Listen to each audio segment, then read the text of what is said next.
সারা জীবন শুনছি মামা ভাইনা যেখানে বিপদ নাই সেইখানে। এখন তো দেখি তুমি আমার সবচেয়ে বড় বিপদ। দেখো মামা, আমি কিছু জানি না। Trust me. আমি সব জানি। বাবার বিজনেসের টাকা কাটিং কইরা বিদেশের সম্পদের পাহাড় বানাইছ।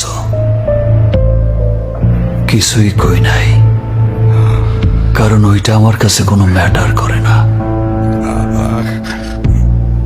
কিন্তু এখন যেই জায়গায় হাত দিছ মামা,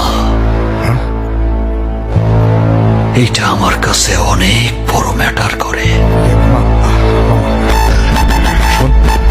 কারণ ব্যাপারটা আমার একান্ত পার্সোনাল, আর এই বিষয়ে